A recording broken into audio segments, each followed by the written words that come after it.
Pinion Cross, 1887. The air itself was currency, thick with pulverized red dust and the competing stinks of pine pitch, kettle corn, and nervous sweat. It was the autumn fair, the last gathering before the high passes snowed over, and the business of the day was land. The sharp, frantic plucking of a banjo snagged on the wind, fighting the measured, heavy fall of the auctioneer's gavel.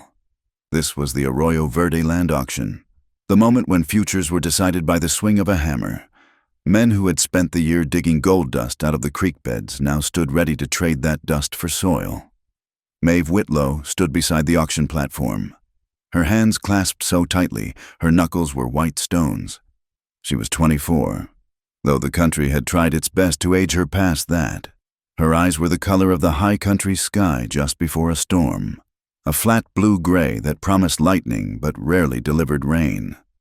Her calico dress was worn thin at the elbows and hem, a map of her poverty, but it was scrubbed clean and pressed with a fierce, defiant neatness. The bidding for the Juniper Flats parcel was stalling. 600 acres of stubborn, rocky earth that promised water but mostly gave dust. "Do I hear $60? The auctioneer barked, his eyes scanning the crowd of ranchers and prospectors. Judge Harlan Whitlow, Maeve's father, stepped forward. He was a man built for courtrooms, not dry gulches. His suit was black wool, too heavy for the day, and his voice was oiled smooth with jurisprudence. He raised a hand, not to bid, but to halt the proceedings. "Gentlemen, a moment," Harlan called out, his voice carrying the authority he was rapidly losing. "This parcel, Juniper Flats, is tied to a personal note, a matter of business that requires a delicate clarification." He turned and gripped his daughter's arm. Maeve's spine went rigid. She had felt this coming, the way a horse smells smoke on the wind. He pulled her, not roughly, but with an unyielding pressure that was worse than violence. He guided her up the 2 wooden steps onto the platform. The banjo stopped. The crowd, sensing a drama greater than land, pressed closer. "This is unseemly, Father," Maeve said, her voice a low vibration, meant for him alone. "Silence! Maeve, this is preservation," he hissed back, his smile never leaving his face. From the edge of the crowd, a thick, damp voice boomed. "Get on with it. Harlan, we ain't here for speeches." Baxter Kincaid shoved his way to the front. He was a cattle baron, a man whose wealth was measured by the acreage his herds destroyed. He was rotund, his vest straining, his face perpetually flushed from whiskey and entitlement. He held a lit cigar in one hand and a coiled checkbook in the other. Harlan's smile tightened. He was performing now, playing to the crowd and to his creditor. "Mr. Kincaid, as you know, my note on the Juniper Flats is due. I find myself temporarily illiquid." Kincaid laughed, a wet, choking sound. "You're broke. Harlan, spit it out."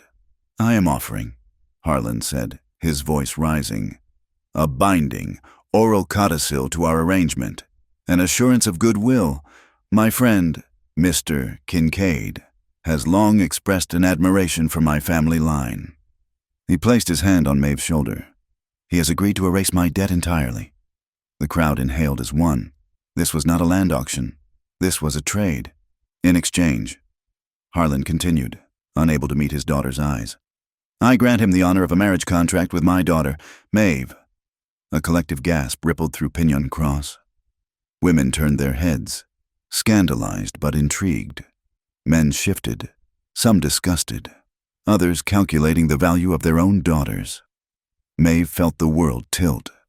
The dust motes dancing in the sunbeam ahead of her seemed to freeze. She was no longer Maeve. She was 600 acres of juniper and rock, leaning against the far post of the livery stable, half hidden in the shade. A man watched. He did not move. Rowan Hale, owner of the Cinder Mesa Ranch, looked like he'd been carved from the same red rock as the canyons. He was a widower, a man defined by the empty spaces in his life, the empty chair at his table, the quiet in his house. The sun had permanently scorched the lines around his eyes. He had come to town for barbed wire and salt, not for a spectacle. What a bargain. Kincaid, a drunk yelled from the saloon steps. You get the land and the livestock? Kincaid beamed, soaking in the attention. Harlan Whitlow, the judge, raised his hands for calm, his face a mask of false dignity. This is not a transaction. Sir, this is a father securing a safe and prosperous future for his only child. Maeve turned her head. She locked her gaze with her father's. The storm in her eyes finally broke. I am not land, she said. Her voice was not loud, but it was clear, and it cut through her father's oily speech like a shard of glass. Harlan flinched, his mask cracking. Kincaid, annoyed by the delay, lumbered up the steps. Harlan, your girl has spirit. I like that. But the deal is the deal. He waved the checkbook. I'm tearing up the note. He turned to Maeve, his eyes running over her as if she were a mare he was considering for his stud. He reached out a thick, damp hand and seized her wrist. Let's inspect the collateral. Maeve did not pull away. She froze, a column of ice in the heat, her entire being focused on the repulsive pressure of his thumb digging into her pulse. That was the line. A boot scraped the gravel. Rowan Hale pushed himself off the livery post. He moved without hurry, but the crowd parted for him as if he were a loaded wagon without a brake. He didn't look at Kincaid. He didn't look at Maeve. He looked directly at Judge Harlan Whitlow. He stepped onto the platform. Placing himself between Maeve and the cattle baron, the air crackled. Rowan was not a large man like Kincaid, but he was dense, solid as an anvil.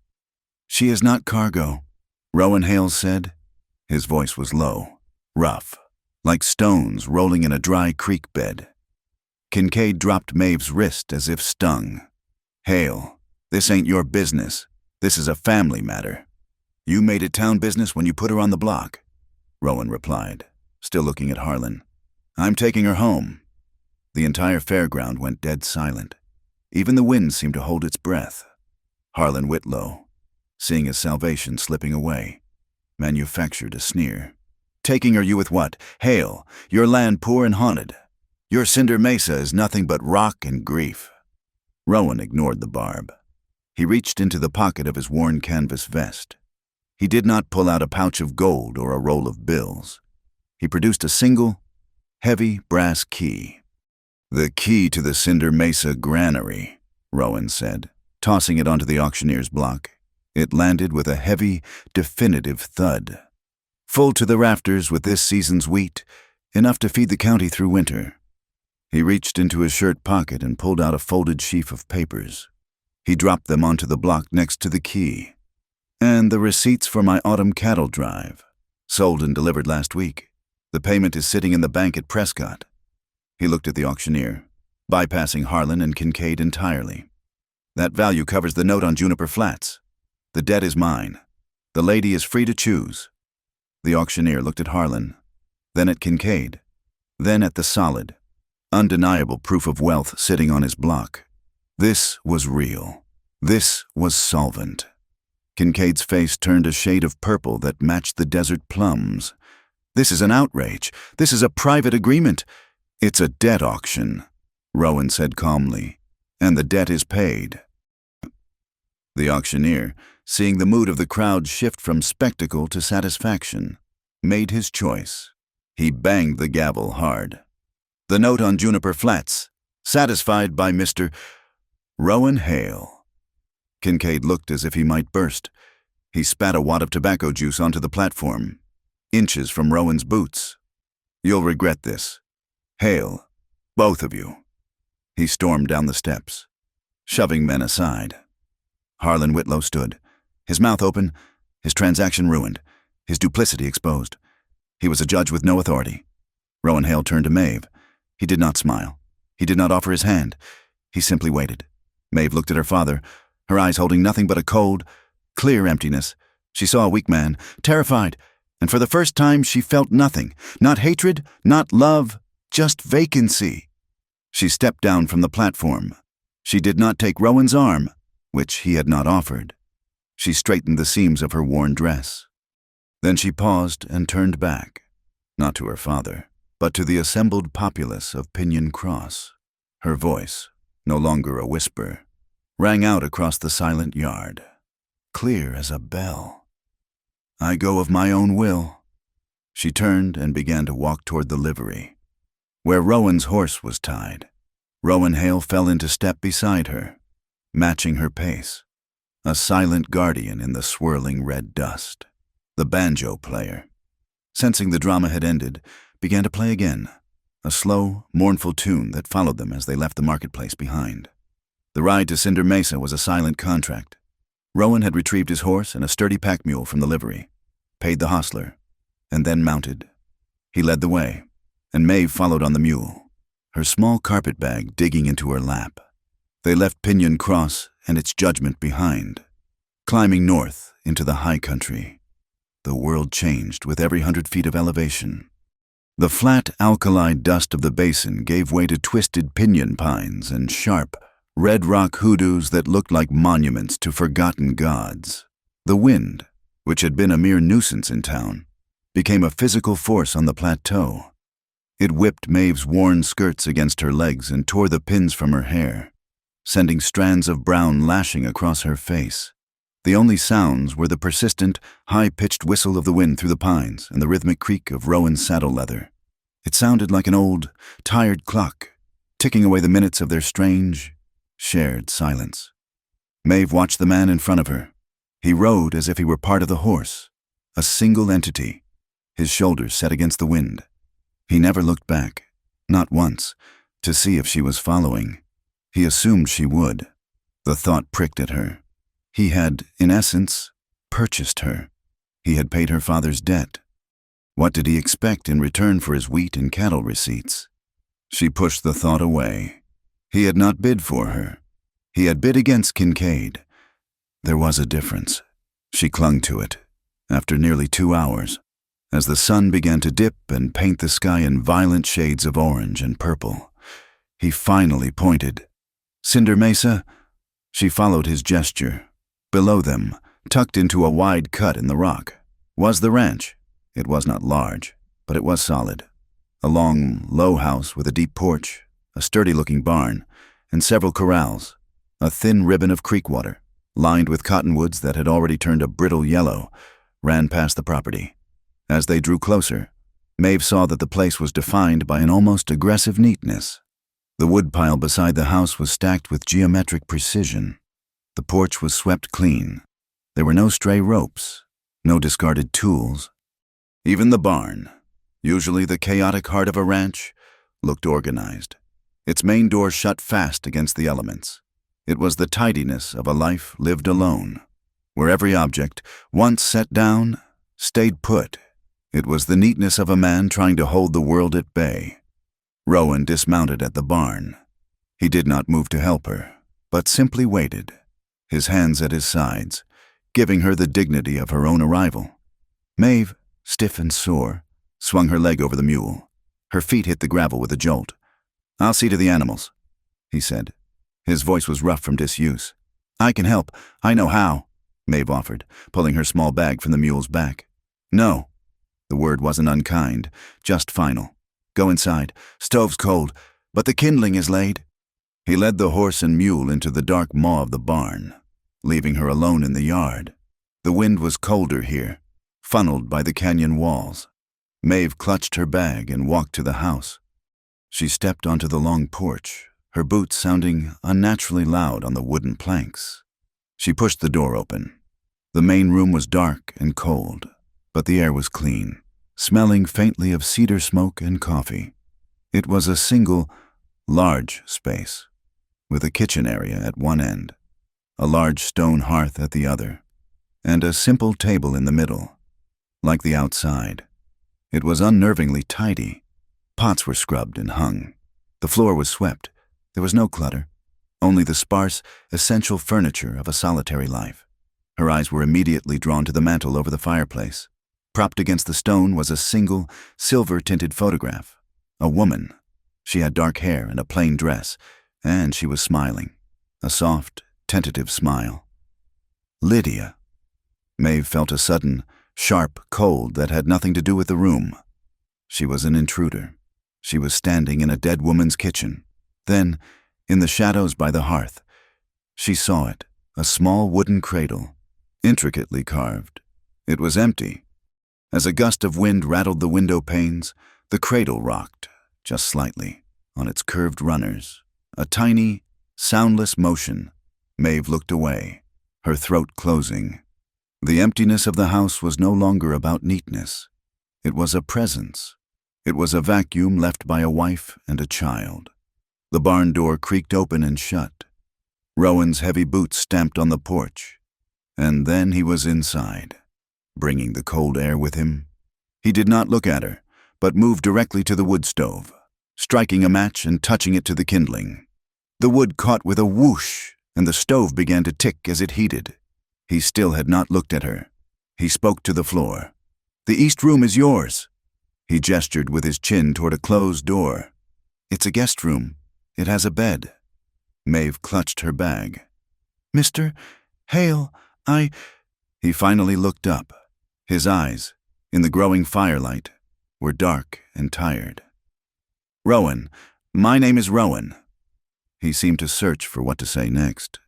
"This is the line. Miss Whitlow. That room is yours. I will not enter it unless you bid me. I will not knock on it after dark. What happened in town? That was business. This is my home. You are a guest in it. You are not anything else." She understood. He was setting the terms of her rescue. She was safe from him.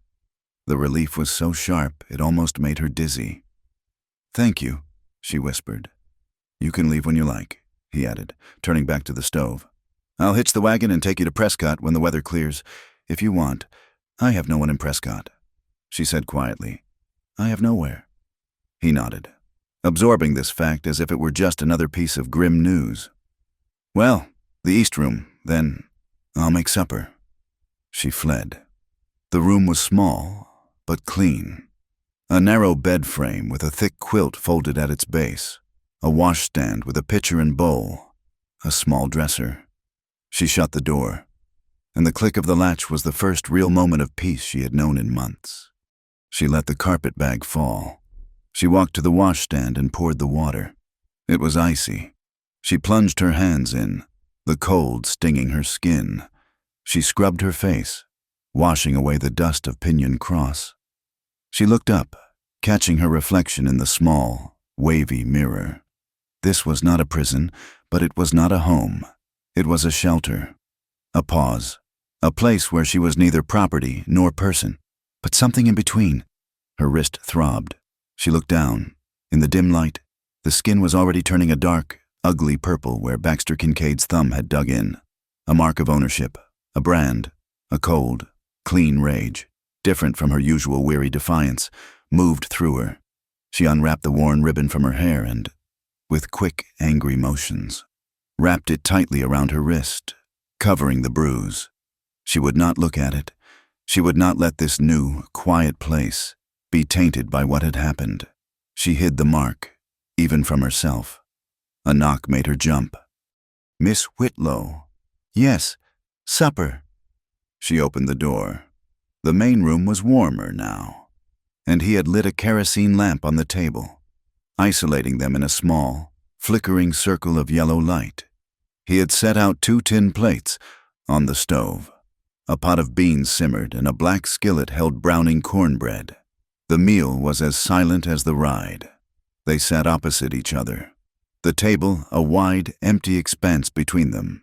The only sounds were the scraping of spoons on tin and the rising howl of the wind outside, which now carried the unmistakable hiss of rain. The silence was awkward, heavy with all the things they were not saying. He was a man who had forgotten how to share a table. She was a woman who had never been given a choice. "Thank you for the meal," she said, just to break the quiet. He nodded, his eyes on his plate. "It's just beans. It's warm." After a few more minutes, he pushed his plate back. "The rain is setting in. I need to check the barn. The east hinge on the main door is loose." Maeve stood to clear the plates. "I'll clean up." He hesitated, then gave a short, stiff nod. "The dry sink is there. Water's in the kettle." He grabbed his heavy coat and was gone, the door shutting firmly behind him. Maeve worked. the simple, physical task a comfort. She washed the plates in the pot, placing them on the drying rack just as she had found them. She was alone in the house, surrounded by the quiet evidence of Lydia Hale. Later, in the East Room, she lay on top of the quilt, still dressed. The rain was a deafening roar on the roof, the wind shrieking. Sleep was impossible. She listened. She heard the house groan. She heard the empty cradle in the next room give a single, sharp creak, and then, through the storm, another sound. Thwack, thwack, squeak, thwack. Metal on metal, a hammer. She sat up. He was out there, in the dark, in the driving, freezing rain. He was fixing the hinge. Thwack, thwack. It was a steady, determined, stubborn sound. The sound of a man who could not, or would not, rest while something was broken. The rhythm of the hammer was a strange comfort. It was a baseline of purpose in the chaos of the night. It made her feel less alone. The knot of terror that had lived in her stomach for a year began to, ever so slightly, unwind. She reached down to her boot. She pulled it onto her lap. From a hidden sheath stitched into the ankle leather, she pulled a thin, sharp knife. It was a small blade, meant for paring apples, but she kept it sharp enough to shave wood. She had carried it for 2 years, a silent promise to herself. Freedom, she thought, was not the absence of chains. It was the possession of a key, or a knife. Rowan Hale had provided one. She would provide the other. This was the cost. She stared into the darkness. The hammering stopped. She heard the front door open and close, the heavy thud of his boots. The house was quiet again, save for the storm. "I chose," she whispered to the darkness. "I chose." As if in answer, far up on the mesa rim, a lone coyote howled, its voice cutting through the rain. It was a long, sharp cry of hunger and solitude. Maeve closed her eyes, and for the first time, she listened to the sound not as a threat, but as a reply. The first week was a negotiation of space. They moved around each other in the small house like two wary animals, developing a silent choreography of chores. Maeve took over the kitchen and the chickens. Rowan handled the heavy work of the barn and the perimeter fences. They spoke only of necessities: wood, water, weather. On the 8th day, Rowan led a horse from the barn. It was a beautiful, high-strung mare, the color of gunmetal, with a nervous energy that matched the high country wind. "This is Sleet," he said, holding the reins. "You can't be stranded here. You need to be able to ride." "I know how to ride," Maeve said, her defensiveness rising. She had ridden, but mostly plodding mares her father had borrowed. "Not a horse like this." Rowan said. He didn't say it with malice, but with fact. He offered her the reins. She was Lydia's. The name hung in the cold air. Maeve looked at the horse, then at Rowan. This was not a gift. It was a test. Taking the reins felt like another trespass. She put her foot in the stirrup, but as she swung up, Sleet sidestepped, snorting, throwing Maeve off balance. She landed hard on the gravel, the breath knocked out of her. Rowan was there in an instant, his hands pulling her up, his grip strong on her arm. "You're pulling too hard. You're fighting her before you're even on her." "She moved," Maeve gasped, brushing dust from her skirt, her pride stinging more than her hip. "You told her to," he said. He stood close, but not touching her, his voice low. "You're holding your breath. You're tight." A horse listens to your breathing before it listens to the reins. It feels the fear in your legs. Stop thinking about falling and think about sitting. Breathe out, then mount. He held the bridle. Maeve took a long, steadying breath, letting it out as she put her foot back in the stirrup. This time, she swung up smoothly, settling into the saddle. The mare danced, but held. "Just walk her," he said, stepping back. "To the creek and back." She did, her entire body focused on the rhythm of her breathing, on the subtle shift of the animal's muscles beneath her. She was terrified, But as she rode, the fear began to melt into the cold, clean air. She was moving under her own power. They needed supplies. The ride to Pinyon Cross 2 days later was thick with a new tension. This was not an arrival. It was a re-entry. Maeve, riding sleet, felt the stares from the moment they hit the main street. She waited outside Bell's General Store while Rowan went in. She sat straight-backed on the mare, her eyes fixed on the horizon, refusing to acknowledge the curtain twitching and the hushed whispers. Inside, Martha Bell, the proprietor, weighed out beans for Rowan. Her eyes were sharp, and her voice was not, "That was a Christian thing you did. Rowan," she said, her hands busy in the sack, "taking that girl in." Rowan just nodded, his gaze on his list. Martha pressed on, unable to resist. "Of course, some are saying it's hasty. A go of Foo's grief can cloud a man's judgment. And well, she's not clean. Is she what Kincaid said? What Harlan did? It's a stain." The clatter of the scoop hitting the brass scale was like a gunshot. Rowan's head came up. His eyes were flat and cold as river ice. "She is my guest, Martha." Of course. Martha stammered, intimidated. "Just, people talk. Let them," Rowan said. He paid for his goods, his movements clipped, and left the store. The ride back was silent, but Maeve felt the change. The whispers had followed them. She was a stain. He was a Goa Foo in grief. The world had defined them. The work on the ranch grew harder as the first real cold snap approached. The creek threatened to ice over, and water had to be hauled. Maeve insisted on helping. She took the wooden yoke across her shoulders, the 2 heavy buckets sloshing, her arms screaming at the weight. She stumbled on the uneven ground, water splashing onto her boots and freezing. She was struggling, her face grim with effort, when Rowan appeared. He said nothing. He just took the yoke from her shoulders. The sudden lack of weight almost made her fall. "I can do it," she said through gritted teeth. "You're spilling half," he replied, not looking at her. "It's a waste of the walk." He turned and carried the water to the house, his steps even and sure. Maeve stood alone, her hands empty, feeling useless. He was not cruel, but his competence was its own kind of wall. He was always there, just out of reach, always at the edge of her vision, a silent observer, ready to step in when she failed. That night, the house felt smaller. The wind howled, and the silence inside was a heavy blanket. Maeve was mending one of Rowan's shirts by the firelight, her fingers clumsy with the needle. "You're good with a needle," he said, his voice startling her. He was cleaning a rifle piece, the smell of gun oil filling the air. "My mother taught me, before," she said. He nodded, not asking. She found herself speaking anyway, the words spilling into the quiet. "My mother died when I was 12. After that, there was only my father. I was useful to him." She paused, her fingers tight on the fabric. "He made me his clerk. I have my letters. You see, I would sit in the courtroom, at a small desk beside his bench. I wrote down his judgments. I filled out the liens. I was the one who dipped the pen in the ink." Rowan stopped his work, his hands still.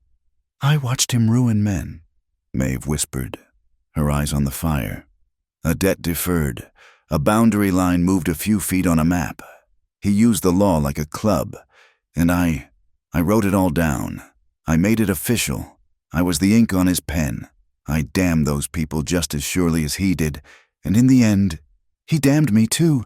She had not realized she was crying until a tear hit the back of her hand. She wiped it away, angry.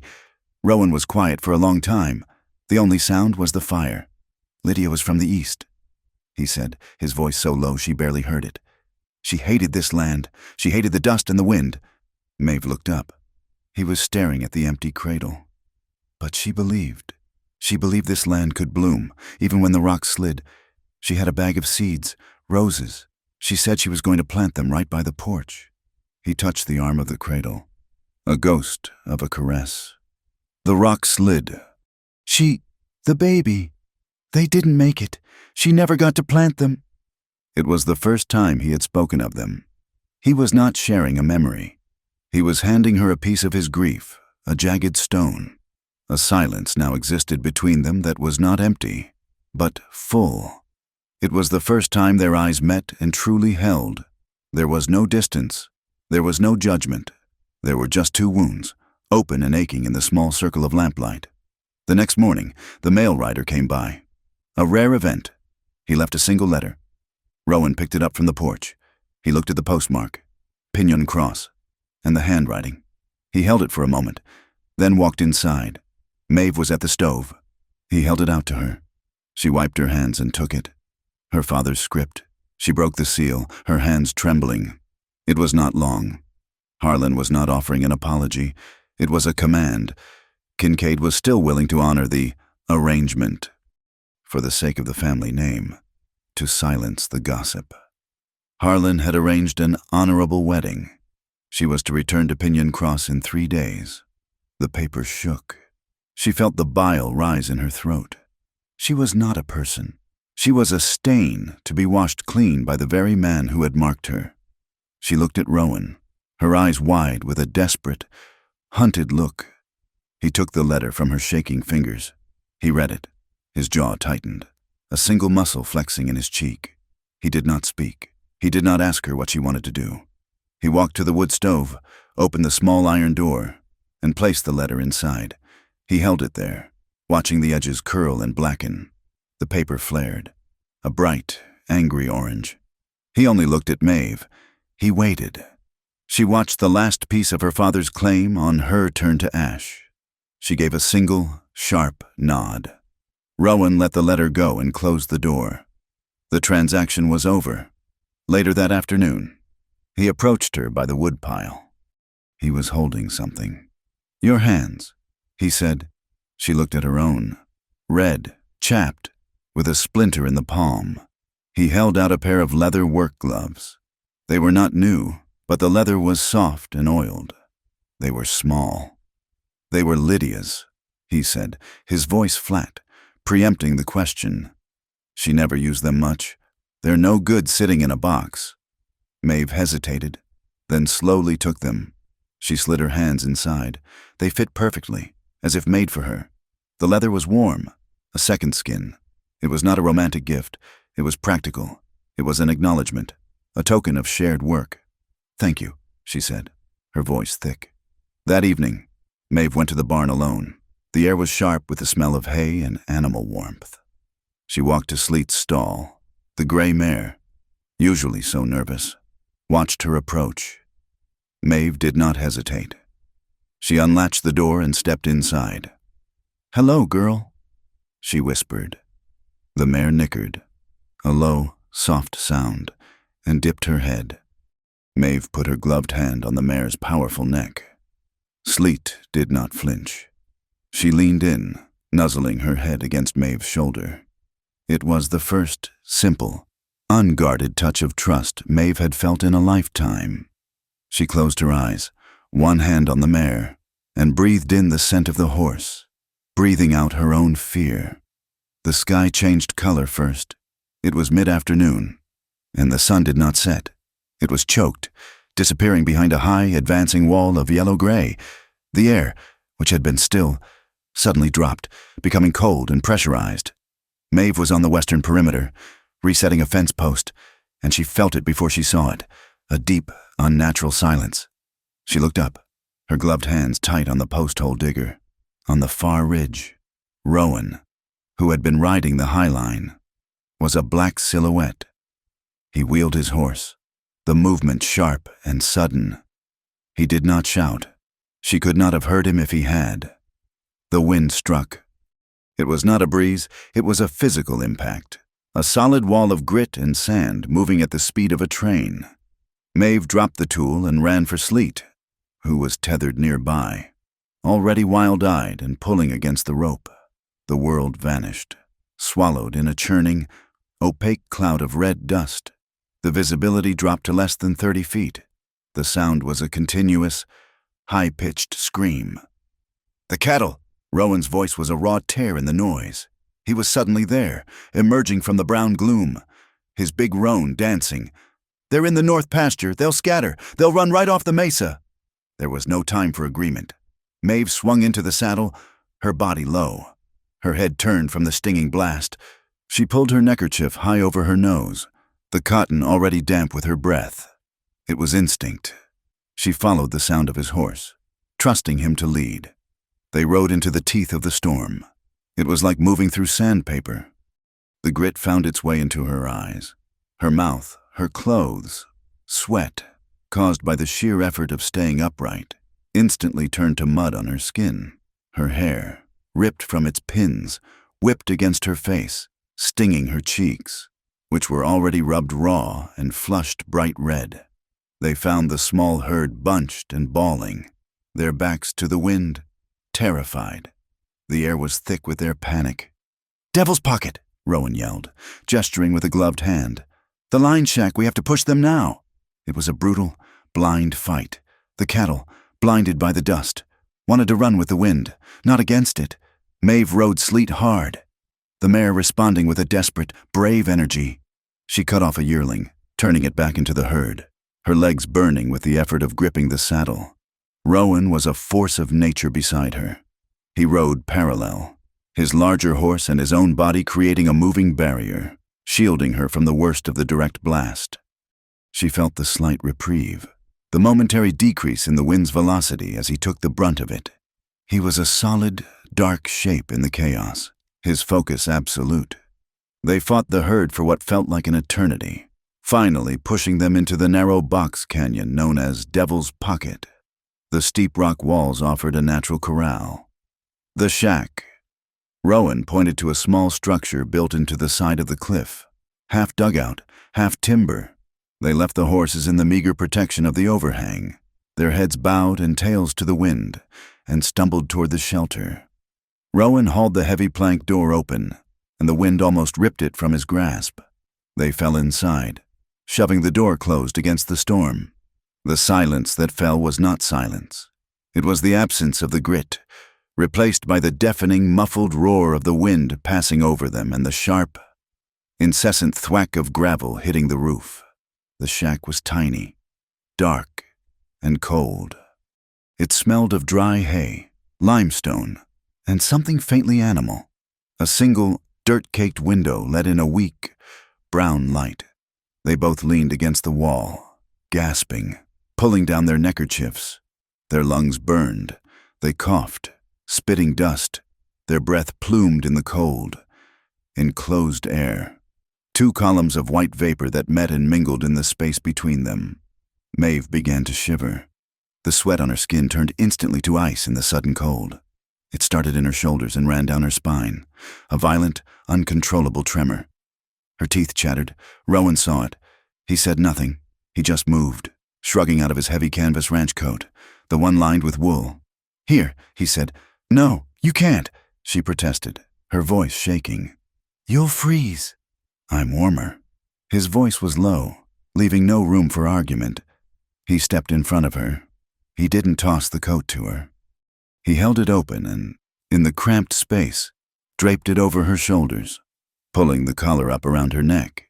His hands, calloused and rough, settled the heavy garment, and then they stayed. They rested on her shoulders, his thumbs just brushing the line of her collarbone. It was a half-second. It was a lifetime. It was not a hold, not an embrace, but a pause, a question asked in the language of stillness. Her shivering stopped, trapped beneath the sudden weight and the radiating warmth of his hands. She looked up at him. The shack was so small they were breathing the same air. She could see the fine lines at the corners of his eyes, etched by sun and grief. She saw the fatigue, but beneath it, she saw the man who had stood up at the auction block, the man who had hammered a hinge in the rain. He was looking at her, his gaze direct, unguarded, stripped bare by the storm. It was the longest they had ever held each other's gaze, and the world outside, with its screaming wind, simply ceased to exist. He started to pull his hands away, the moment broken, the gesture of care complete. Before he could retreat, Maeve moved. She lifted one of her hands, the worn leather glove feeling clumsy, and placed it on the back of his hand that still rested on her shoulder. It was a simple, definite pressure, a touch that said, "Stay," a touch that gave permission. He stopped breathing. He watched her face, slowly, carefully, as if afraid of spooking a colt. He leaned down. Maeve felt her own body respond, rising slightly on her toes, meeting him halfway. The first kiss was not a kiss. It was a press of lips. It was chapped skin against chapped skin, tasting of dust and cold air. It was hesitant, gentle, and landed just at the corner of her mouth. A silent promise. "I will not harm you." His other hand, which had been hanging at his side, came up to rest on her back. It lay flat against the worn fabric of her shirt. His fingers spread wide, not pulling, not grabbing, just warming, offering support. The sheer, staggering gentleness of it broke something inside her. This was not the grasping hand of Kincaid. This was not the dismissive guidance of her father. This was a touch that asked and did not take. A small sound, half sigh, half sob, escaped her throat. She felt the tension drain from her shoulders, and she leaned into his touch. Her own hand, the one on his, slid from his hand up to his shoulder, her gloved fingers gripping the fabric. She stepped closer, closing the final, cold inch between them, pressing her body against the solid warmth of his chest. She actively, deliberately, pulled him nearer. The change in him was electric. His hand on her back tightened, his fingers flexing, drawing her flush against him. The kiss found the center of her mouth. It was deeper now, a firm, sure pressure. It was still reverent, still respectful, but it was no longer a question. It was an answer. The storm, which had been a mix of wind and grit, finally broke.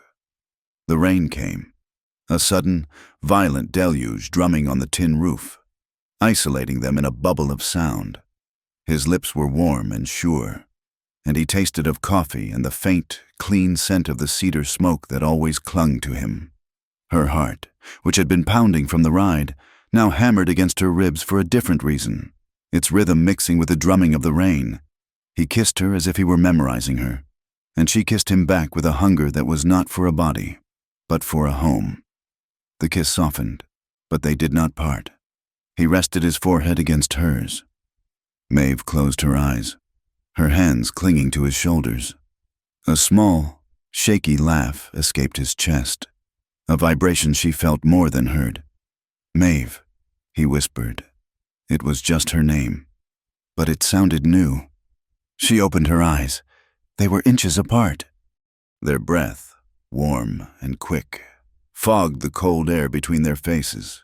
He smiled, a small, unused expression that transformed his face. The storm raged for hours. The light in the shack faded from brown to gray to black. They did not move to separate corners. They sat on a low stack of old hay bales, his back against the stone wall. Rowan's coat was still wrapped around her, and he pulled her into his side, wrapping his arms around her, sharing his body heat. She leaned her head against his chest, her ear pressed to his shirt, listening to the steady, strong beat of his heart. He took her bare hand she did not remember removing the glove and laced his fingers through hers. They sat in the dark, a single, bundled shape against the cold and the noise. Now and then, in the darkness, their lips would find each other, slow and sure, a reassurance that this was real. It was an intimacy of shared warmth, of hands held, of shoulders leaned upon, and the profound, quiet safety of an embrace freely given and freely accepted. When the world grew quiet, it was jarring. The rain stopped, the wind died, leaving only the sound of dripping water. It was just before dawn. Rowan stirred, his muscles stiff. He helped Maeve to her feet. He unbarred the door and pushed it open. The world was washed clean. The air was so cold and clear it hurt to breathe, and it smelled of wet sage and rain-soaked dust. The sun was just touching the eastern rim, and the entire landscape, scoured by the storm, gleamed as if it were brand new. The ground was a sheet of dark, soft mud. Rowan, still holding her hand, stepped outside. Maeve stepped beside him. They walked, hand in hand, toward the horses, behind them, in the untouched mud. Their footprints pressed deep. 2 sets of tracks, parallel, side by side, leading away from the shelter. A new signature, written on the wet earth. They rode back in silence, the world quiet, as they reached the ridge overlooking the Cinder Mesa ranch house. Rowan reined in his horse. Maeve stopped beside him, sleek, calm, and steady. He looked at her, his face serious in the clean morning light. "Maeve," he began, his voice rough. She waited. "What I did in Pinion Cross, I paid your father's debt. That's all it was. It didn't buy you. I need you to know that." He paused, the words costing him. "If you want to go, I will still hitch the wagon. I'll take you to Prescott. I won't keep you." He turned his gaze from her to the small, solid house in the cut below. "But if you want to stay," he said, his voice quiet.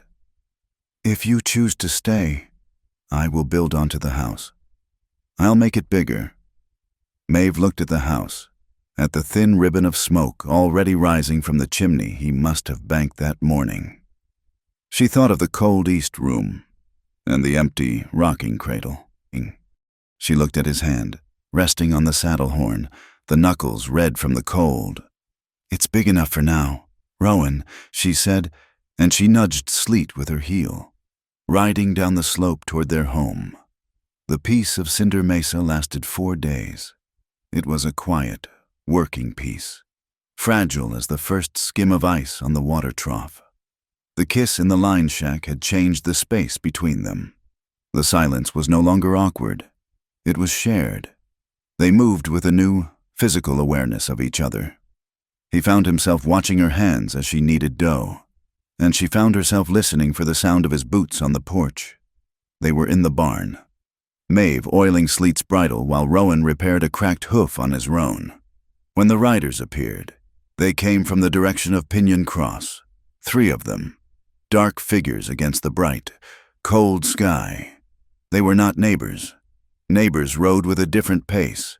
These men rode with the stiff-backed, measured cadence of the law. Rowan put down the hoof rasp, his body going still. Maeve's hand stopped, the oiled rag clutched in her fist. Rowan stepped out of the barn into the yard. Maeve was a step behind him, wiping her hands on her apron.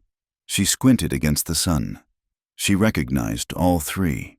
Sheriff Lyle Tompkins, his face weathered and weary, his badge a dull star on his chest. Beside him, Baxter Kincaid, his bulk overflowing the saddle, his face smug. And on the other side, looking smaller and paler than she had ever seen him, was her father, Judge Harlan Whitlow. "Sheriff," Rowan said, his voice flat. He did not welcome them. "Hail." Sheriff Tompkins nodded, reining in. He looked tired. He did not want to be here. "Miss Whitlow." "He is not welcome here," Maeve said, her voice clear, looking directly at her father. Harlan flinched. Kincaid merely smiled. "Ma'am, I'm afraid this is official business," Tompkins said. He unrolled a sheaf of papers from his saddlebag. "I have a writ issued by the county court." "A writ for what?" Rowan asked, his hands at his sides, loose. "A writ of legal guardianship," the sheriff said, his eyes on his papers. "Filed by Judge Whitlow, on behalf of his daughter, Maeve. It states that she is unwell, not of sound mind, that she is suffering from a mental distress, and that you, Hale, have taken her into your custody against her own best interests." The accusation hung in the cold. "Clean air, obscene and foul. He is claiming," Tompkins finished, finally looking up, his gaze filled with a reluctant duty, "that he has the right to reclaim his daughter, for her own protection, for medical treatment." Maeve felt the blood drain from her face, followed by a rush of heat. It was the ultimate betrayal. He had not just sold her, now he was trying to declare her insane. "Harlan," she said, her voice shaking with a cold fury. Her father spoke, his voice slick with false concern. "Maeve, daughter, this is for your own good. You are overwrought. You cannot know what you are doing. This man, this grieving widower, he has preyed on your vulnerability. We are here to take you home, to safety. "This is my home," Maeve said. She stepped forward, past Rowan, placing herself directly in the sheriff's path. "Sheriff Tompkins, I am 24 years old. I am of age. I am free. And," she said, her voice dropping, sharp and precise, "I am of perfectly sound mind." Rowan moved, but only to stand slightly behind her and to her right. He was not shielding her. He was a presence, a fact, solid as the mesa at his back. His silence was an anchor. The sheriff looked from Maeve's clear, sane, angry eyes to the legal document in his hand. He was trapped. "Judge," the sheriff began. She is delusional," Kincaid boomed, his patience snapping. "The woman belongs to her father. The paper is law. Tompkins, enforce it, take her." Tompkins winced at the command. "Mr. Kincaid, this is not your—" "It is precisely my concern." Kincaid snapped. "I am acting as a friend of the family to protect this poor woman's virtue." The hypocrisy was so thick Maeve felt she might choke on it. "Sheriff," Rowan said, his first time speaking, "you know this is a lie. You were at the auction. What I know and what the paper says are two different things." "Rowan," Tompkins said, his voice low, "I have to honor the writ. He's a judge." "Sheriff," Maeve cried. "He wrote the writ himself, didn't he? He filed it, and he approved it." A buggy, pulled by a winded pony, was clattering up the road. It pulled into the yard, and Martha Bell, her bonnet askew, hauled herself down. She was breathing hard, her face red, and she was clutching her heavy store ledgers. "Sheriff, thank God I caught you," she panted, hurrying over. She ignored Harlan and Kincaid, focusing on Tompkins. "Martha, what is this?" the sheriff asked. "It's him," Martha said, pointing a finger at Harlan. "After Rowan left my store, I felt poorly about what I said, so I started checking." "Checking what?" "My ledgers, and the county tax rolls I keep copies of." She fixed Harlan with a stare. "Judge Whitlow has been defrauding this county for 5 years. He's been using his bench to devalue properties on the tax rolls, paying pennies, while using those same properties as collateral for massive, inflated loans, like Juniper Flats." Harlan Whitlow turned the color of ash. "This is slander," he blustered. "It's numbers," Martha snapped back, opening a ledger. "Right here, the Juniper Flats parcel, taxed at $20, but the note he owed Kincaid, that was for $600. He's been abusing his power. He's a cheat. Sheriff, and a man who would cheat the county would surely lie about his own daughter." Sheriff Tompkins looked at the ledger, then at Harlan's collapsing face, then at Maeve's steady one. The legal writ in his hand suddenly felt very thin. Kincaid saw the tide turning. He spurred his horse forward, his face purple. "I don't care about ledgers. I don't care about numbers. This is about law. You have a writ. Sheriff, you will take the girl." "I am reconsidering the validity of the document," Tompkins said slowly. "Then you're a coward," Kincaid spat. He turned his gaze on Rowan. "You, Hale, you think you've won. This isn't over. That writ will be enforced. And if it isn't—" He leaned down from his saddle, his voice dropping to a menacing purr. "Barns are awful dry this time of year, a single spark. And that little creek of yours, it runs from the verdant ditch. Don't it, I own the head gate. You try to fight me on this, and Cinder Mesa will be dust before the first snow. I'll cut you off. I'll cut this whole valley off." The threat was no longer personal. It was a declaration of war against the entire region. Even the sheriff's horse shifted nervously. Rowan Hale, who had been silent, finally stepped forward. He looked past Kincaid, past Harlan, to Sheriff Tompkins and Martha Bell. "Sheriff," Rowan said, his voice calm, "this has gone past a family matter. Mr. Kincaid has threatened this entire valley's water, and Judge Whitlow has used his office to commit fraud. This isn't a matter for a single writ, decided in secret." He turned, his gaze encompassing them all.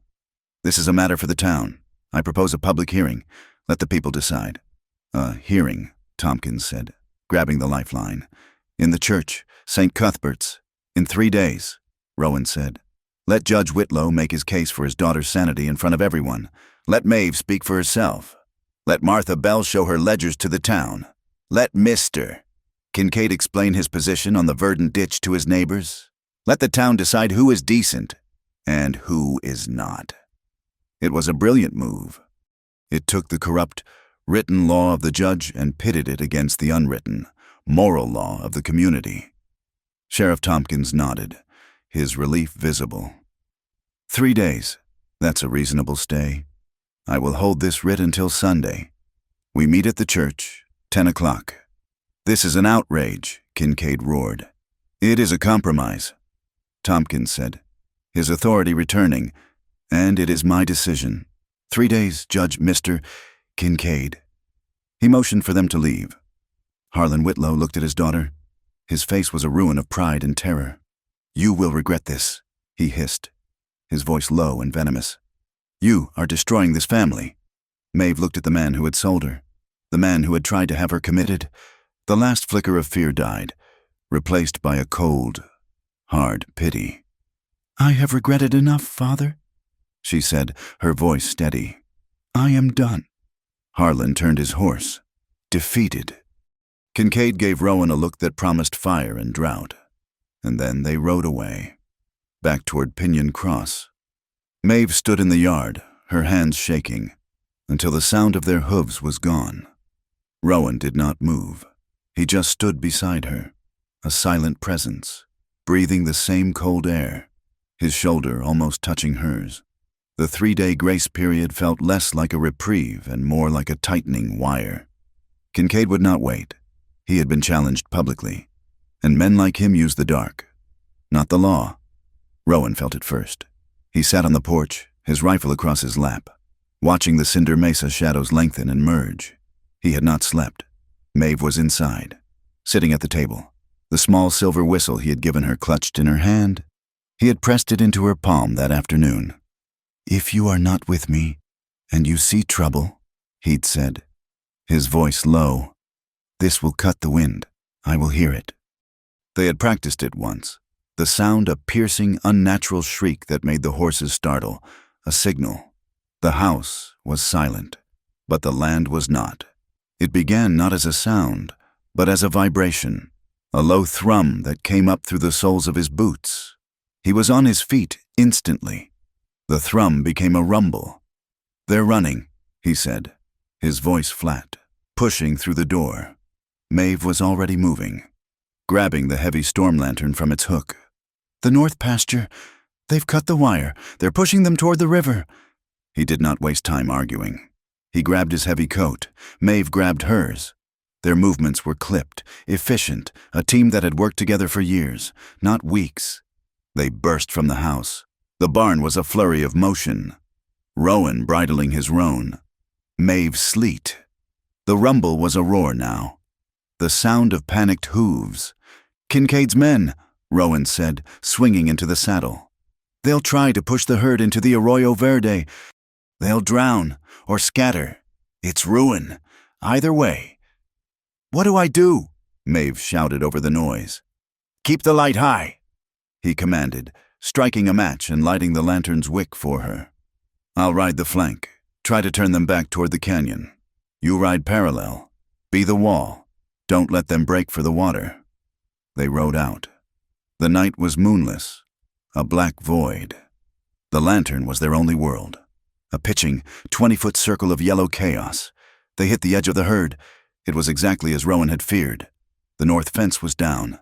The wire snipped clean. The cattle, maybe 40 head, were pouring through, their eyes white with terror. Behind them, obscured in the darkness, were at least 2 riders, firing shots into the air to keep the stampede aimed at the river.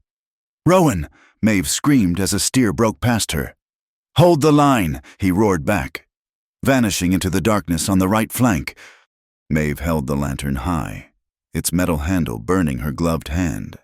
She spurred Sleet forward, the mare a gray ghost in the swinging light. The river was close.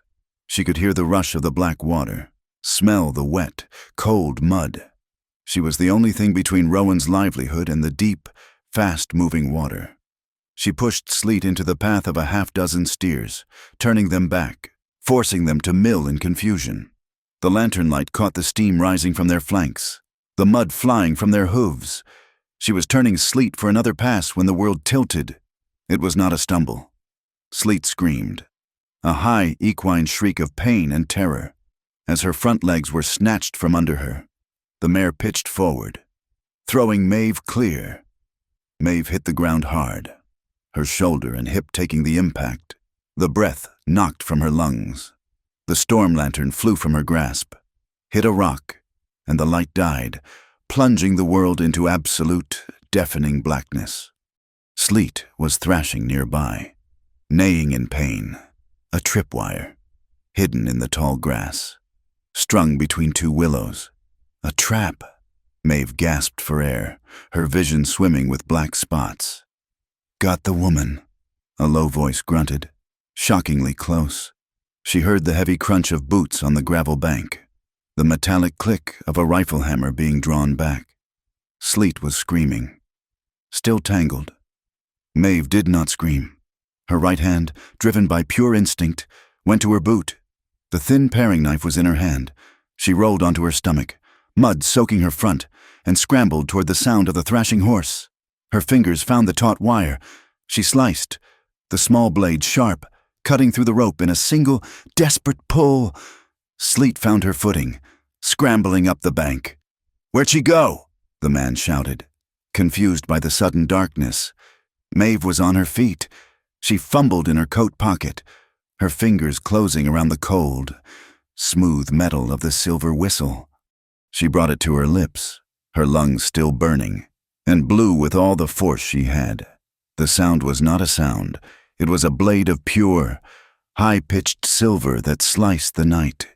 It shrieked over the bawling of the cattle, over the rush of the river, an unmistakable, piercing cry for help.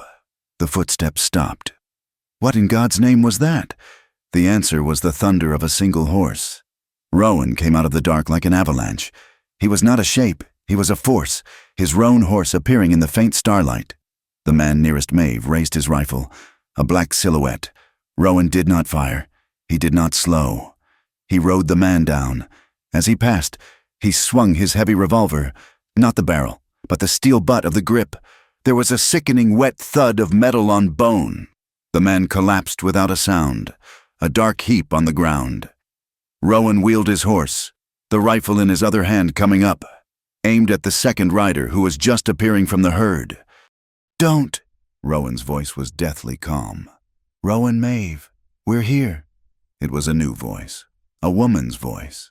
From the ranch road, a new set of lights appeared. Lanterns, a wagon, rattling hard, pulled by a lathered pony. Martha Bell stood in the wagon bed, holding a lantern high, her face a mask of fury. Beside her, two other ranchers, neighbors Rowan hadn't spoken to in a year, held rifles. The whistle had not just reached Rowan. It had reached town. The second attacker, caught between Rowan's rifle and the approaching lanterns, hesitated, then spurred his horse into the river, swimming it to the far bank and disappearing into the night. The chaos subsided, leaving only the sound of the wind, the river, and the moans of the man on the ground. "We heard the whistle," Martha panted, climbing down from the wagon, her neighbors fanning out. "We were worried. Knew Kincaid wouldn't wait." Another horse, this one moving at a steady trot. Sheriff Lyle Tompkins. "I was riding patrol," he said, his voice grim, swinging his own lantern. "I heard that whistle clear to the ridge. Then I saw your lights." His lantern beam fell on the man Rowan had struck. He was alive, but unconscious. Then the beam moved, finding the tripwire, the severed end. It moved to the fence line. "Cut clean," the sheriff murmured. He crouched, his light falling on the muddy ground where the second man had stood. "Well, now," Tompkins said, his voice quiet. He pointed. Pressed deep into the mud was a boot print. The heel was marked with distinctive hobnails, driven in a tight, circular pattern. "A rosette," Martha Bell said, peering down. "That's Kincaid's mark. He has his men's boots made special, over in Prescott." The sheriff stood up. He did not say anything.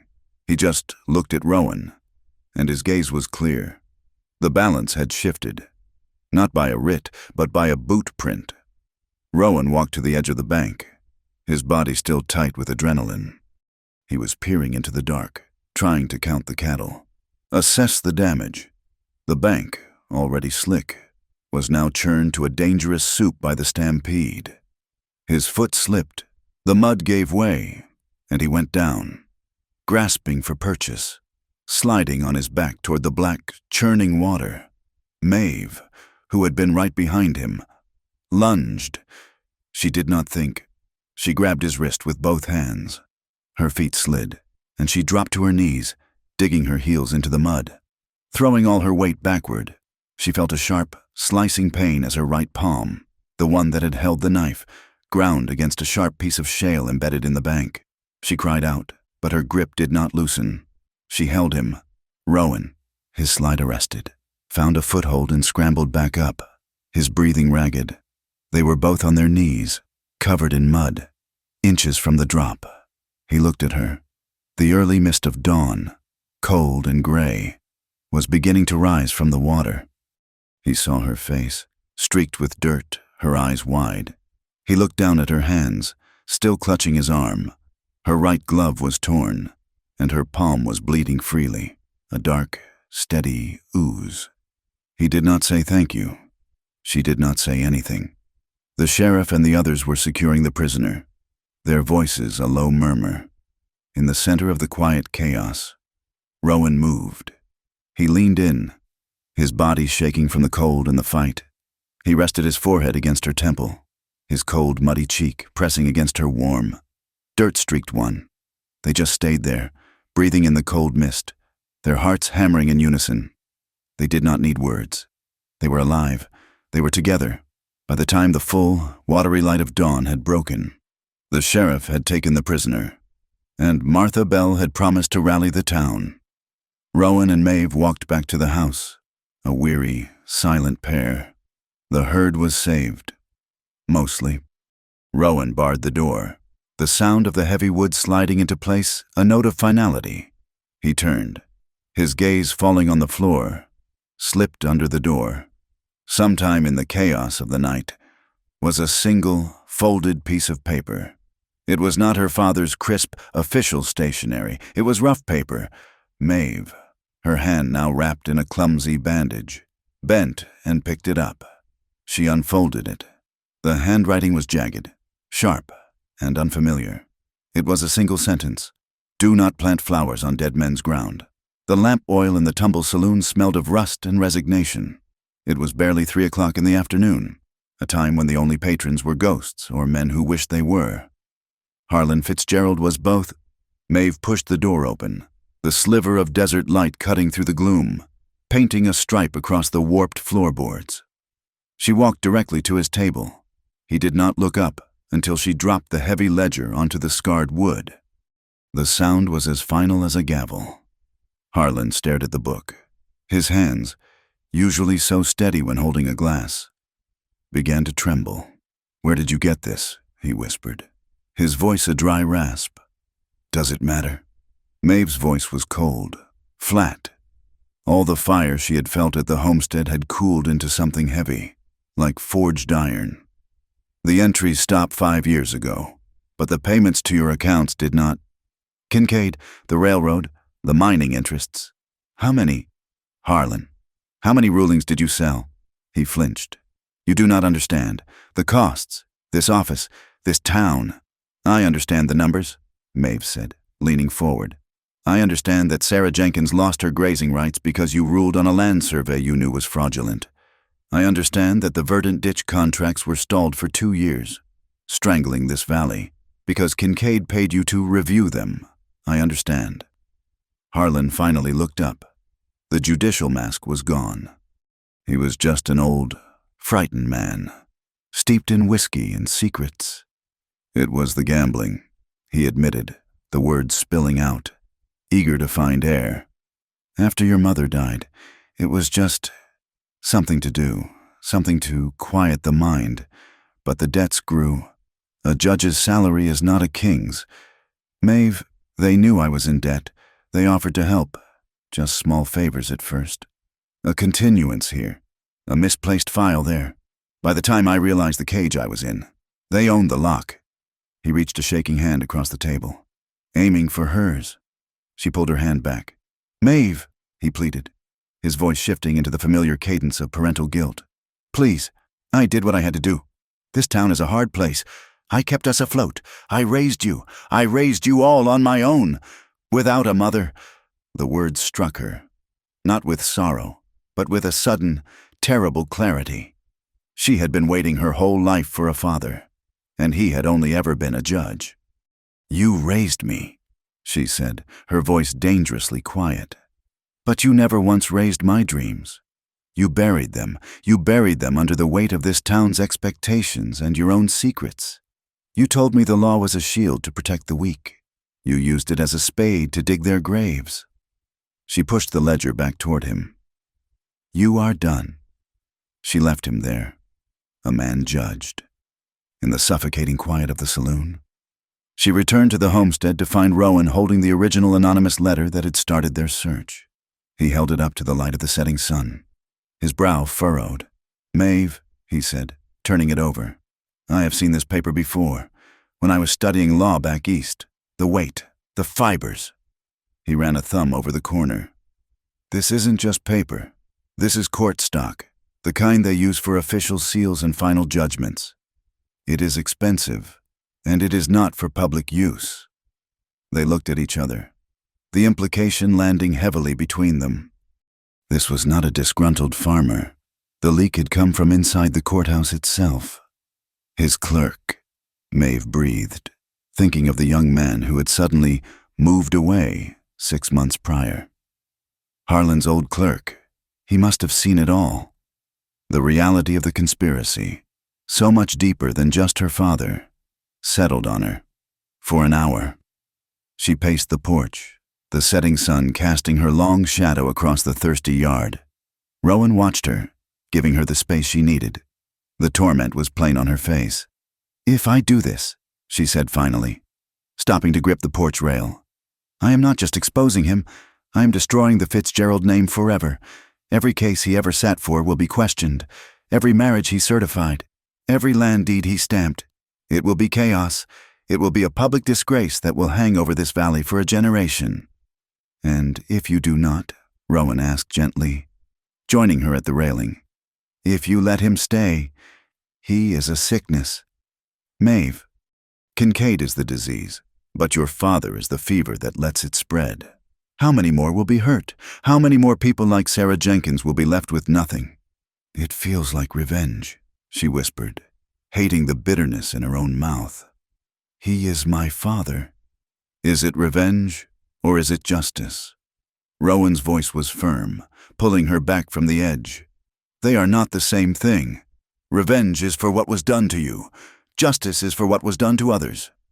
She looked out at the dry, waiting land. She had been trapped between two impossible choices, destroying her family or sacrificing her community. But Rowan's words unlocked something. There was another way, not forgiveness, not vengeance, accountability. The next morning, Maeve walked into Sheriff Brody's office. He was a decent man, worn down by the compromises of a small town. She placed the ledger and the file of Kincaid's payments on his desk. Brody paled as he read, "Maeve, God Almighty, This is Judge Harlan." "I know who it is," Maeve said, her voice steady. She would not weep. "But I am not asking for an arrest. Not yet. I am offering a solution that does not burn the whole valley down.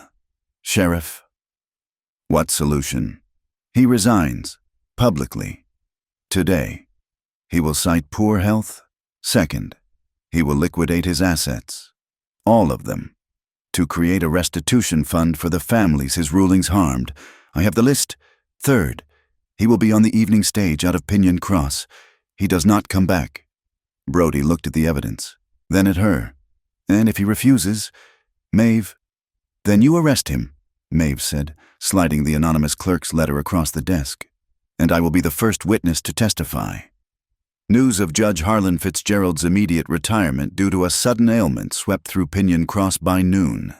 It was a shock, but the valley had little time to absorb it. Kincaid did not wait. He was not a man who reacted. He was a man who struck. If the court was no longer his weapon, he would use a simpler one first.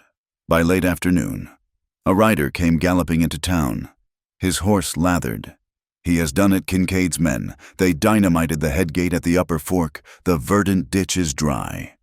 A crowd gathered at the edge of town, staring in horror at the wide, muddy trench that was the valley's artery. The flow of water had slowed to a brown trickle. Panic began to set in. Within 3 days, the crops would wither. Within a week, the cattle would die. Kincaid had just signed a death warrant for every independent homestead in the basin. Maeve stood at the edge of the dying ditch, the mud already beginning to crack under the relentless sun.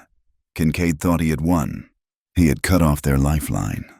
She looked north, past the blockade, to where the Pignon River itself still flowed.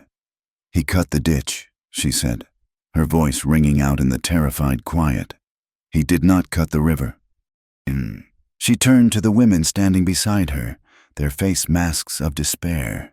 Sarah Jenkins, Ilara from the Mercantile, even old Mrs. Bishop, who hadn't done a day of hard labor in her life. "Get shovels," Maeve commanded. "Get picks. We are moving the water." They looked at her as if she were mad. "Sagebrush wash." Maeve pointed to the dry arroyo that snaked through the high desert, a scar left by floods long past. It splits from the river before Kincaid's blockade. It's choked with rock and deadwood, but it runs parallel to the ditch. If we can clear it, we can divert a stream. It will not be much, but it will be enough. She did not wait for them to follow. She grabbed a shovel from the wagon and marched toward the wash. For a moment, only Rowan followed. Then Sarah Jenkins spat on her hands and grabbed a pickaxe. Then Ilara. Within an hour, a dozen women were marching with her. It was brutal, back-breaking work. This was not a fight of bullets. It was a war waged with iron and sweat. The wash was choked with boulders and dense, thorny mesquite. They worked under a sun that offered no mercy. They dug for hours, their hands blistering, then bleeding. Rowan was a rock, moving boulders that 3 women could not budge, but he was not the leader. Maeve was, she was everywhere, sighting the path, organizing the crews, swinging a pickaxe with a rhythm that was steady and furious. She was not just digging a trench, she was carving hope out of the dry. Indifferent earth. They worked for 10 hours, 12 hours. Twilight bled into the sky, and they worked by lantern light. Finally, just before midnight, they broke through the last earthen dam separating the river from the dry wash. A cheer went up as the first dark trickle of water curled past their feet.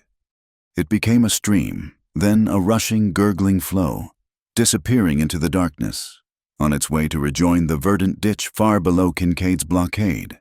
They had done it. They had bought themselves time. Rowan leaned against a canyon wall, his muscles screaming. He watched Maeve. She was standing in the middle of the new, shallow stream, her clothes and hair caked in thick black mud. She was exhausted, streaks of grime marking her face. She looked up at the water flowing past her, then over at the other women celebrating, and she smiled. It was not a small smile. It was a grin of profound, weary, absolute triumph. In that instant, Rowan understood. He had come to this valley with the arrogant notion of a man riding in to save a damsel. He looked at this warrior, coated in the earth she was fighting for, and he saw his mistake. He was not saving her. She was saving herself and everyone else around her. And he realized she was saving him. He had been a man without a purpose, a shadow defined by his father's loss. Maeve was substance. She was real. They were not hero and damsel. They were partners. They were saving each other. That night, on the porch of her small house, the sound of the diverted water a quiet promise in the distance. They were too tired to speak. Maeve was at the wash basin, trying to scrub the layers of grime from her face and arms. Rowan came up behind her. He did not touch her, but she felt his presence, a shield of warmth at her back. She turned, her wet hands dripping onto the wood. They just looked at each other for a long moment. The weariness, the victory. He reached out, very slowly, and his thumb gently wiped a streak of mud from her jawline that she had missed. The touch was quiet, but it seemed to ground her, pulling the exhaustion from her bones. "You did it," he whispered. "We did it," she corrected, her voice soft. He leaned in. It was not a kiss of sudden passion or frantic need. It was a kiss of arrival. It started as slowly as the water they had diverted, a simple meeting of lips. It tasted of well water and dust, and the faintest metallic tang of dried blood from her split lip. It was not hurried. It was the opposite of hurried. A long, deep exploration. It deepened, and her hands, still aching and raw, found the fabric of his shirt, gripping him as if he were an anchor. His own hands moved from her face to her waist, pulling her closer until there was no space left between them. It was a kiss that said, "I am not leaving." It was a kiss that said, "I see all of you." It was a promise made without a single word. When they finally broke for air, they did not move apart. Their foreheads rested together, their breath mingling. "Stay," she whispered against his lips. It was not a request. It was not a demand. It was a vow. He kissed her again, shorter this time, but with the weight of a signature on a contract. "I am not going anywhere." They stood there for a long time, listening to the new sound of their valley, the sound of water moving where it was not meant to, but where it was needed. The fight for her father was settled. The fight for the water was won. For today. Rowan finally spoke, his voice low in the darkness. Tomorrow is the final public hearing on the water rights. Kincaid will be there. He will not take this loss lying down. Maeve pulled back, just enough to look him in the eyes. The mud was gone. The exhaustion was still there, but the steel was back, brighter than ever. "I know," she said. "Let him come." The public hearing was set for 9 o'clock the next morning, but the sky had other plans. By 8 o'clock, the wind, which had been a steady southern breeze for a week, died completely. The air grew still, heavy, and hot. An oppressive, yellowish gloom settled over Pinyon Cross, a color that made the skin prickle. Then the wind returned, but it came from the north, a dry, angry gust that carried the scent of distant dust and static. A single, violent crack of lightning, blue-white and jagged, struck the cactus-covered hills on Kincaid's northern range. It did not strike twice. It did not need to. The fire began as a fist, then an arm, then a raging, hungry giant. It found the dry, open scar that Kincaid's men had dynamited at the headgate. The dead ditch, drained of its water, became a perfect, miles-long fuse, funneling the fire south at an impossible speed, directly toward the homesteads. "Fire!" The shout came first from the edge of town. "Fire on Kincaid's Ridge!" Rowan was on the porch, checking the cinch on his saddle. When he saw the pillar of black smoke, he looked at Maeve. She did not hesitate. She ran. She ran past the mercantile, past the saloon, straight to the small white church. She grabbed the frayed bell rope and pulled with all her weight. The clang, clang, clang cut through the unnatural twilight. It was the valley's alarm, a sound of disaster. People poured from their homes, their faces pale with terror. "Bucket Brigade!" Maeve's voice sliced through the rising panic as she ran back toward the ditch. "Form a line from the town well. Sarah, get the women wet sacks, blankets. Anything you have, we have to save the barns." Rowan was already with the men. He knew water would not stop this. The fire was too big, the wind too strong. "We cannot stop it," he yelled, grabbing a stunned Sheriff Brody by the arm. "We have to turn it. We need a fire break. Now we need to backburn from the main road." He organized a second line of men, arming them with shovels and picks. They ran ahead of the main blaze. A desperate gamble to starve the inferno. Rowan, his face already streaked with soot, began to light the dry grass at the edge of the road. A controlled, hungry fire designed to meet the monster, consume its fuel, and force it to turn. The heat was scorching, a physical blow that drove them back. Maeve worked the water line, her hair plastered to her face, her throat raw from smoke and shouting. The wind was a demon, picking up burning embers and flinging them across their lines, starting smaller fires that threatened to trap them. She was helping Alara douse a spark on the roof of the livery when a figure stepped out of the smoke to brace the main barn door, which was threatening to tear from its hinges in the gale. It was Harlan Fitzgerald. He was not wearing his judge's coat, just his shirt sleeves. He wordlessly put his shoulder to the heavy wood, fighting the wind. His eyes met Maeve's through the swirling ash. There was no time for words, no space for apology.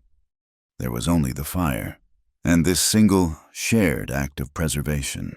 He saw the soot on her face, the authority in her stance, and for a fleeting, terrible second, his expression crumbled into something of pure regret. Then he turned his face back to the wind, his jaw set, and held the door steady. The main fire was a wall of noise and heat. It was the perfect cover. As Rowan fought the blaze by the road, and Maeve saved the town center, Kincaid slipped away. He was not on the fire line. He was on horseback, riding low and fast, circling wide, his heart a cold knot of fury. They had taken his water. They had turned the town. They had ruined his judge. He would take from them what they loved.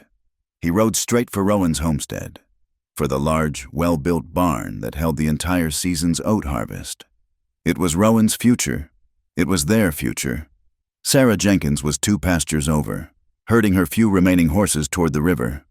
When she saw him, she saw Kincaid dismount, saw him unstrap the large can of lamp oil from his saddle. She saw him splash it high on the dry, weathered boards of the barn. "No!" she screamed, her voice torn away by the wind. "Kincaid, stop!" She spurred her horse, but he did not even look up. He struck a match, cupping it against the wind, and tossed it. The wall of the barn did not catch. It exploded. "Fire!" Sarah shrieked, this time toward the town. "He has fired the barn. Kincaid is firing the barn." The cry, thin as it was, carried. Rowan heard it. Maeve heard it. They looked at each other. A shared, sickening realization. They abandoned the town's fire line and ran. They arrived to find the barn's north wall a sheet of flame. Kincaid was just mounting his horse, his face illuminated by the destruction. A mask of pure, triumphant malice. "Kincaid!" Rowan roared, launching himself from a full sprint, dragging Kincaid from the saddle.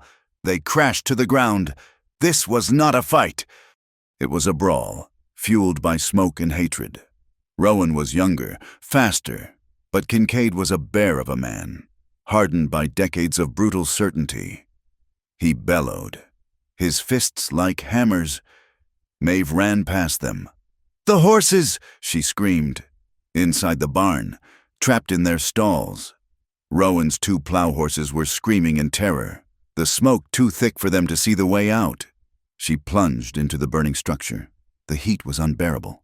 A wall of burning oats blocked her path to the stalls. The roof was catching, embers raining down.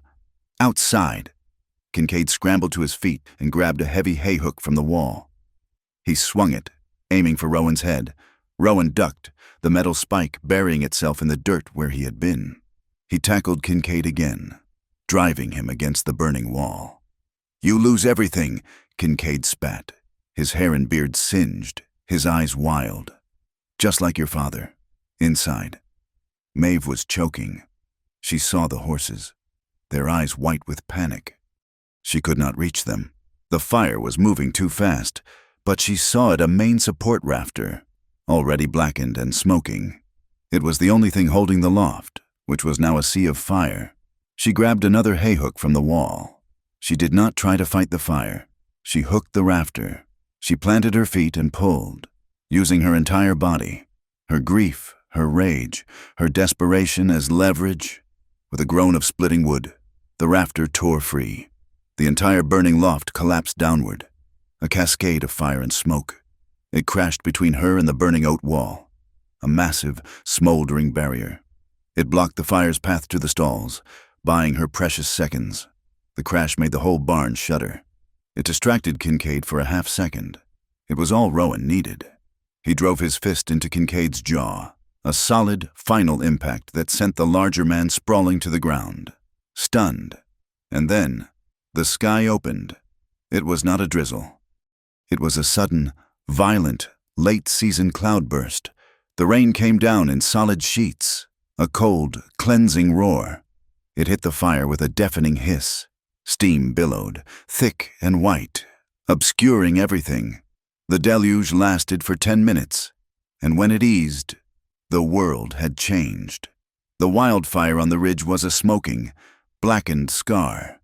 The fire in the barn was a soaking, smoldering ruin. The townsfolk, led by Sheriff Brody, ran up to the homestead. They stopped, stunned by the tableau before them. There was Rowan, breathing hard, his knuckles split. There was Maeve, emerging from the smoky barn, leading the two coughing, terrified horses. And there was Kincaid, on his knees in the mud, his long braid half burned away. A small tin matchbox still clutched in his hand. Sarah Jenkins pointed a shaking finger. "I saw him. Sheriff, I saw him light it." Brody looked at Kincaid, at the matchbox, at the oil can. He looked at the ruined barn. He drew his handcuffs. "Angus Kincaid," he said, his voice heavy. "You are under arrest." Kincaid offered no resistance.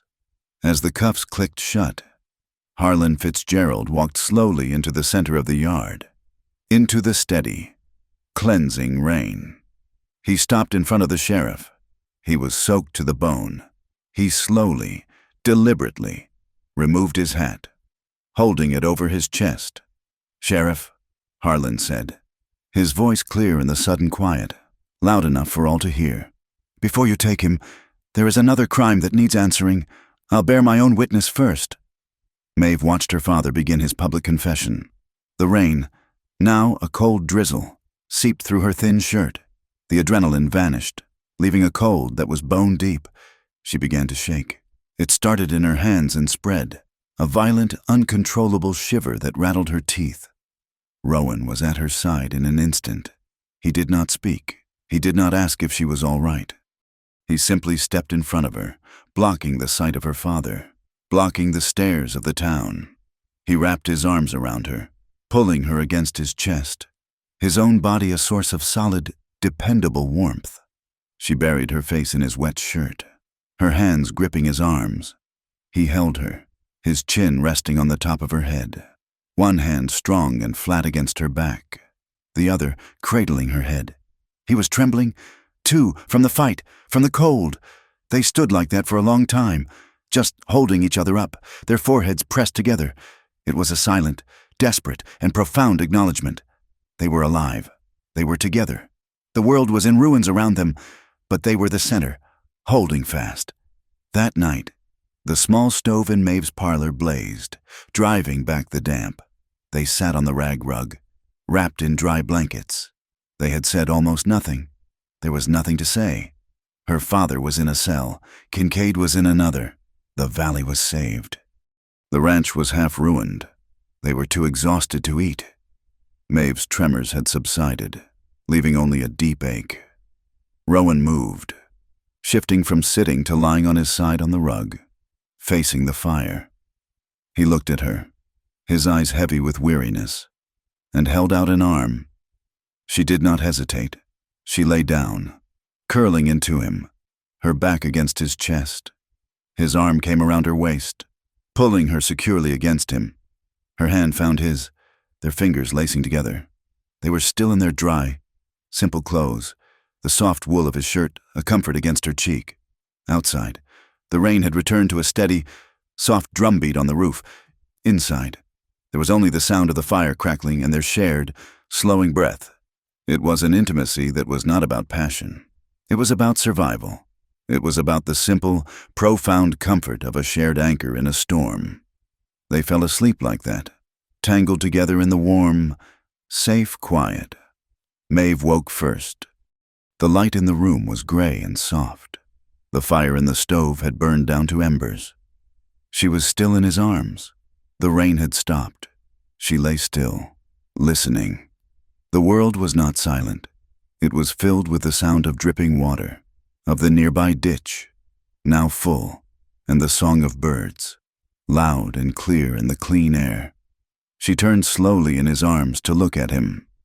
He was asleep, the lines of stress and anger gone from his face. He looked younger. He looked peaceful. An open window let in the morning air. It did not smell of smoke. It smelled of wet pine, damp sage, and the rich, dark promise of newly turned earth. It smelled like a beginning. St. Cuthbert's Church was not a court of law, but it was the only building in Pinion Cross large enough to hold the valley's conscience. The air was thick with the smell of damp wool, old hymnals, and the faint, sharp tang of yesterday's smoke. Every pew was full. People stood 3 deep along the walls. At the front, by the simple wooden altar, Sheriff Brody had placed a table. Angus Kincaid sat behind it, flanked by 2 deputies. He was not in chains, but his presence was a cage in itself. He was clean, his hair tied back, but the singed ends of his braid were a visible, damning testament. In the first pew sat Harlan Fitzgerald. He was a man hollowed out, wearing a simple traveler's suit. His hands clasped so tightly in his lap they were white. Sheriff Brody stood. He was not a man of soaring rhetoric. He was a man of facts. He cleared his throat, and the shuffling quiet of the church became a sudden, heavy silence. "This is not a formal trial," Brody began, his voice echoing in the rafters. "We are without a judge. Our communications with the state capital are cut off by the storm, and will be for weeks. But crimes have been committed. Confessions have been made.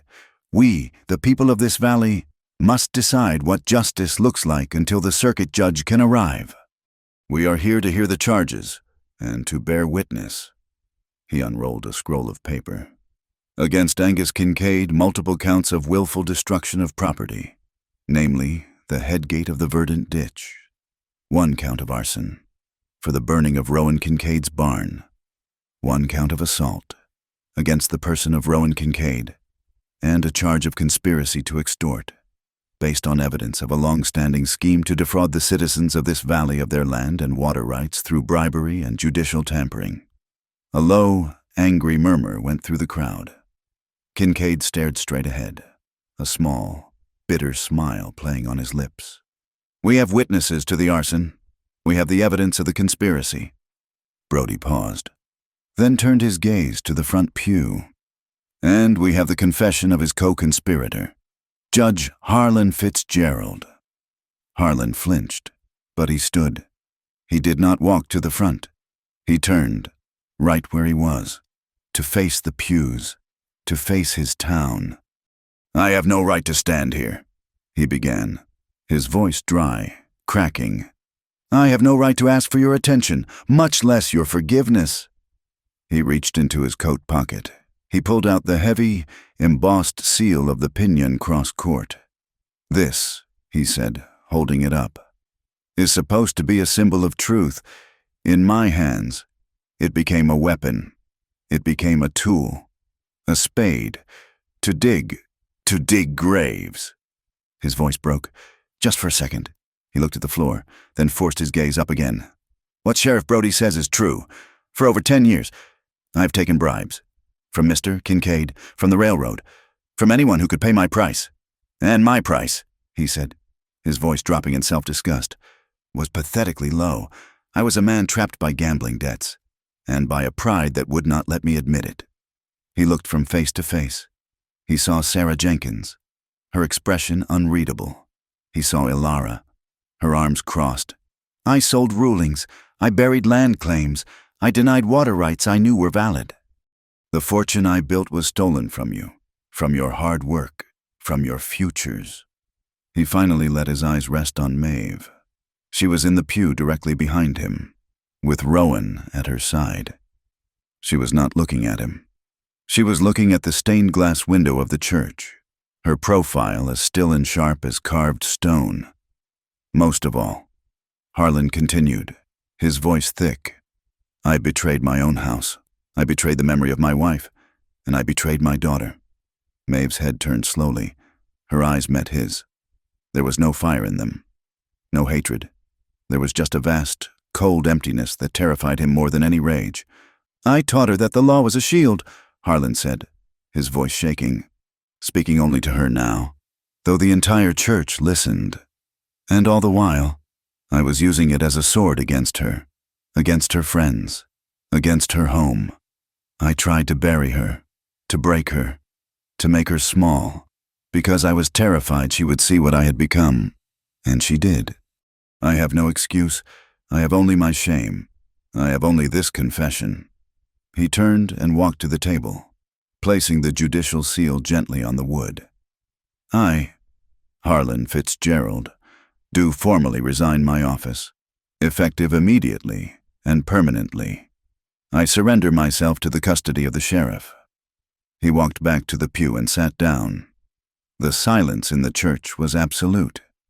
Sheriff Brody cleared his throat again, the sound unnervingly loud. Given this confession, and the victims, Maeve Fitzgerald, do you have a statement you wish to make? Maeve stood. Rowan's hand brushed hers as she rose, a silent offer of strength. She did not look at her father. She did not look at Kincaid. She looked at the faces in the pews. My father, she said, her voice clear and strong, has stolen more than money. He has stolen your trust. He has stolen your time. He has stolen hope. That is not something that can be easily repaid. She took a breath. I am not here to ask for pity. And I am not here to ask for vengeance. I am here to ask for repair. I ask this assembly to approve the seizure of all of my father's assets. Every dollar, every acre. They are to be placed in a restitution fund, managed by a town council. Not for me, not for my family, but for those he harmed the most. For Sarah Jenkins, who lost her grazing rights. For the homesteaders who were denied their water claims. For anyone who lost their land to his fraudulent rulings. That is the only justice I am interested in. She sat down. She had not shed a single tear. Brody nodded, visibly moved. Noted, Rowan Kincaid, you are the victim of assault and arson. What is your statement? Rowan stood. He was a stark contrast to Harlan. He held no symbol of office. He held no speech. He held his own small, battered leather notebook. I am not a man for speeches, Rowan said, his voice quiet, but it carried, I have no legal arguments to make, Mr. Kincaid and Judge Fitzgerald. They lived in a world of ledgers and contracts that did not match the land. I have my own ledger. He opened the book. This is our truth. April 4th. Maeve and I rerouted the south fence line. April 7th. We dug the sagebrush wash diversion with 10 other women. We moved the water. April 10th. We saved 2 preterm calves born during the drought. We lost 1. April 12th, Maeve balanced the seed accounts and proved the mercantile was not cheating us. We shared that proof. He looked up, his gaze sweeping over the crowd, and finally landing on Angus Kincaid. You and Judge Fitzgerald, he said. You counted in dollars. You counted in acres stolen. You counted in power. This, he held up the book, is what counts. Calves saved. Ditches dug. Neighbors helped. You tried to burn this barn. You tried to burn this valley. But you cannot burn this. This is the work. This is the truth. We will rebuild the barn. We will replant the oats. You have lost. He sat down. A ripple of sound went through the pews. It was not applause. It was a murmur of assent. A quiet, collective sigh of understanding. Before Brody could speak again, Sarah Jenkins stood up. She was holding a single piece of paper. Sheriff, she said, her voice trembling but gaining strength. The women of this town, we have something to add. She stepped into the aisle. We have not been good neighbors to Maeve. We judged her. We gossiped. We were wrong. She walked to the front pew and handed the letter to Maeve. This is an apology. From all of us. And it is a promise. We stand with you. With the work. Maeve took the letter, her hands shaking for the first time. She looked from Sarah to the other women, who were nodding, their faces open and honest. The whispering in the pews was not gossip. It was, as she had once imagined, the sound of wind sweeping through tall grass, a sound of change. This was too much for Kincaid. He shot to his feet, his chair scraping loudly. Fools! He roared, his voice bouncing off the high ceiling. All of you, you sentimental, pathetic fools! You think you have won! You think this This ledger of calves and ditches matters. This is a hard land. It demands a strong hand. You have not won. You are just sore losers who got lucky with some rain." The church fell silent. Kincaid was breathing heavily, his face purple. Maeve stood up one last time. She turned to face him fully. Her voice, when she spoke, was not loud. It was soft and clear, and it cut through his rage like a knife. "You are right, Angus," she said. "It is a hard land, but you only ever tried to break it. You only ever tried to take. We chose to plant." She sat down. It was done. Sheriff Brody looked at the town assembly. "We have the charges. We have the confessions. I need a motion on a course of action." Old Man Bishop, who owned the livery, stood. "I move that Angus Kincaid be held in custody, without bail, to be handed over to the state marshal for trial on all charges. I further move that this assembly accept Harlan Fitzgerald's resignation and his sentence of permanent self-imposed exile from this county, and I move that we approve Maeve Fitzgerald's proposal for a restitution fund, effective immediately." "Second," called Ilara from the mercantile. "All in favor?" Brody asked. A forest of hands went up. It was unanimous. "All opposed?" Kincaid spat on the floor. He was the only one. "The motion carries," Brody said. He cuffed Kincaid, who did not resist this time. His rage burned down to a cold, dead ash. As the deputies let him out, Brody turned to Harlan. "Judge, you are free to go. The evening stage leaves at 6 o'clock. Harlan nodded. A broken man. He looked one last time at his daughter, but she would not meet his eyes. He turned and walked alone down the long aisle and out of the church. The building exhaled. The trial, such as it was over. People began to stand, to talk in low, relieved voices. Brody walked over to Maeve. "One last thing," he said quietly. "Your father's confession. The state will still want to press charges against him for his part. Do you wish to add your own charges? Maeve, as a victim of his fraud." Maeve looked at the empty space where her father had sat. She thought of the man who had held the barn door. She thought of the man who had buried her dreams. She shook her head. "No, Sheriff," she said. "He is exiled. His assets are gone. The community will heal. Justice is about change, not about blind revenge. Let him go." Brody nodded, a look of profound respect in his eyes. He tipped his hat and left her. The church was slowly emptying. Only she and Rowan remained in the front pew, the silence settling around them. She could feel the warmth of his shoulder next to hers.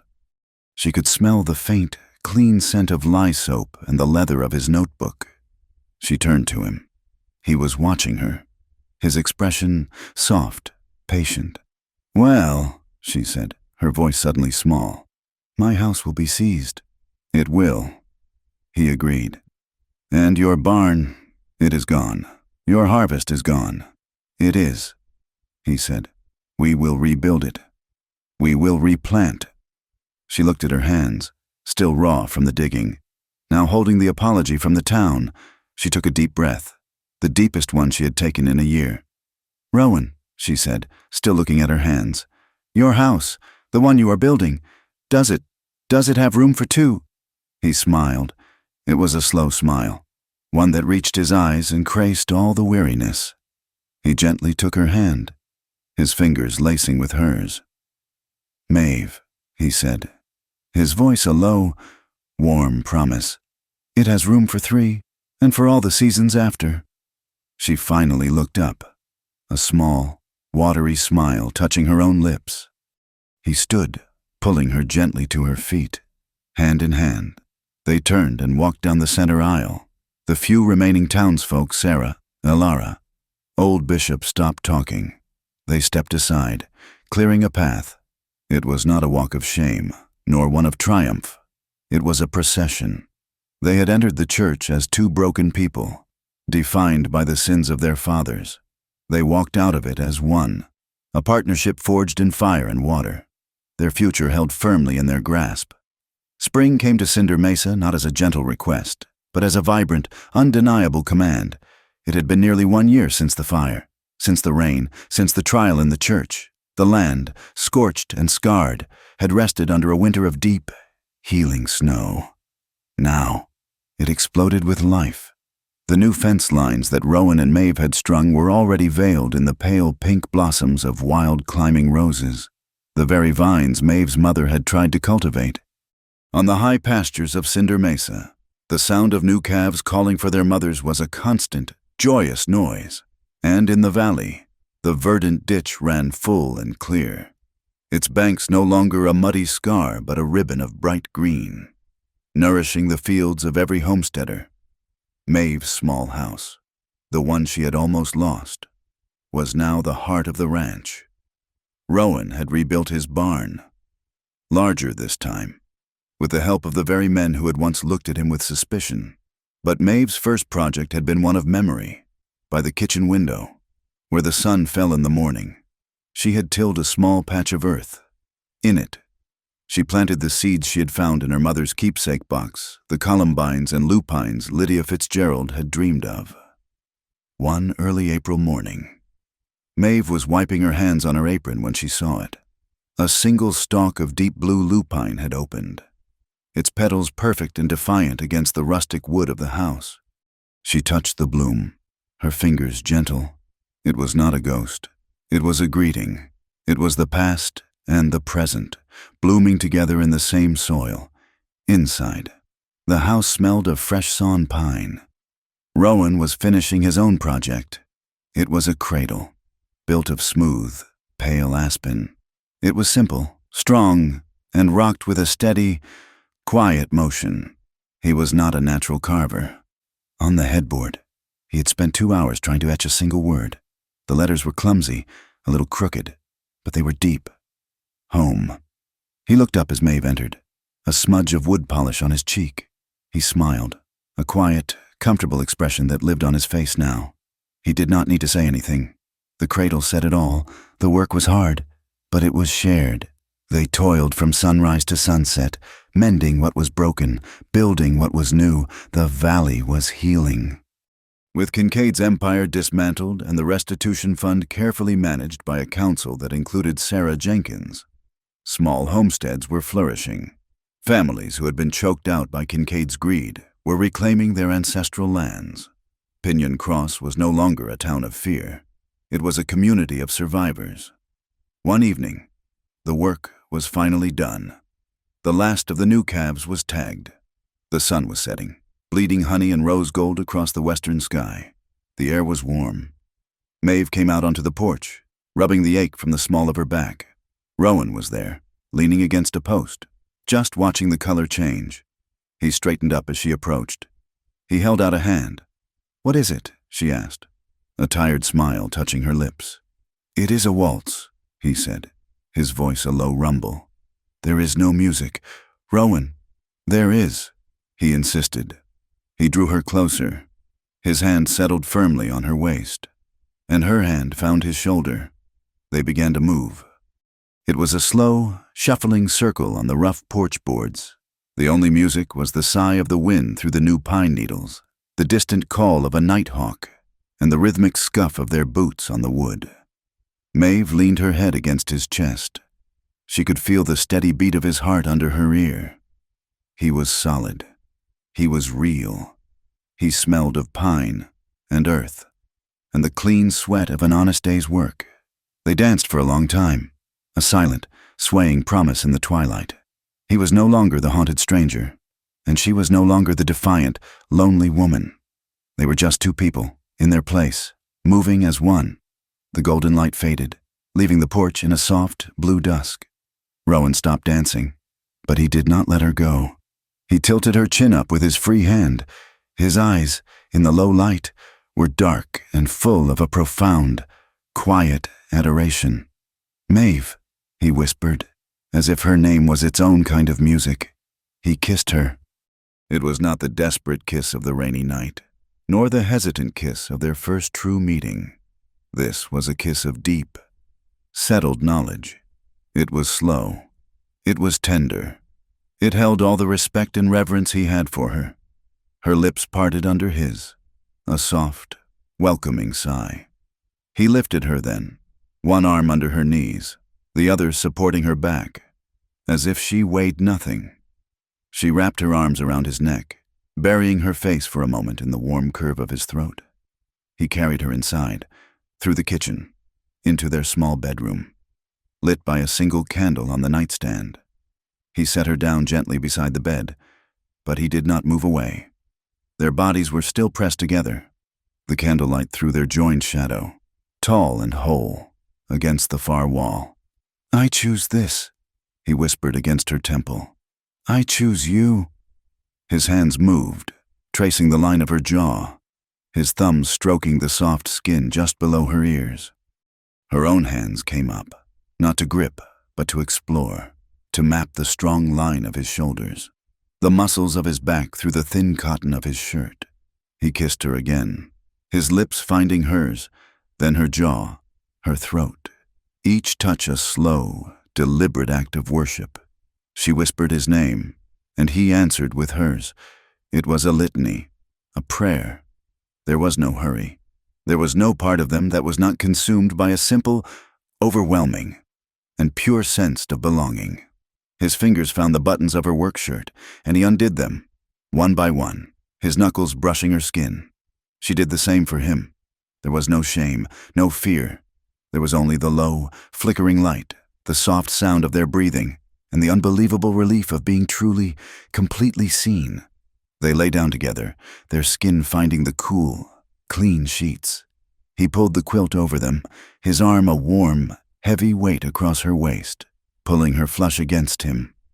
They did not move for a long time, just held each other, their legs tangled, their hearts beating in the same slow, steady rhythm. The shadows on the wall danced, merged, and settled. Later, they lay side by side, her head on his shoulder, their fingers laced together on the quilt. They watched the moonlight spill onto the floor. "I want this land to be filled with laughter," Maeve said, her voice soft in the quiet. "Not just calves and crops, laughter." Rowan turned his head, kissing the top of her hair. "Then I will tend every inch of it," he replied. "And I will build a porch swing." A few days later, Maeve rode into Pinyon Cross for supplies. The town felt different. The air was lighter. She saw Alara and Sarah Jenkins sitting on the mercantile steps, sharing a newspaper and laughing. The new notice board outside the sheriff's office was not filled with wanted posters. It was a list of names the families whose land claims had been restored by the restitution fund. It was a list of victories. Sheriff Brody handed her a letter. "This came by way of Cotton Vale," he said. "It has been waiting for you." She did not recognize the handwriting. She opened it. The words were few, the script careful, as if written by a hand unaccustomed to such work. "Daughter," it began, "I have found work. I am learning to grow apricots. The man here says I have a knack for it. It is quiet work. It is honest. If I get a good harvest this season, I will bring some by. I will leave them with the sheriff." It was not signed, Father. It was just signed. "Harlan?" Maeve folded the letter. She rode home, her expression thoughtful. She went into the house and took down the small, faded photograph of Lydia. She placed the folded letter behind it, a secret between the three of them, a seed of forgiveness, planted in a quiet place. Their wedding was on the 1st of June. It was not in the church. It was in the yard, right beside the new blooming garden of lupins and columbines. Maeve wore a simple cream-colored dress that had belonged to her mother, Sarah Jenkins. Her eyes shining, fastened a small lace veil into her hair. Martha, the girl who had once spied on her, stood beside her, holding a bouquet of wild roses from the new fence line.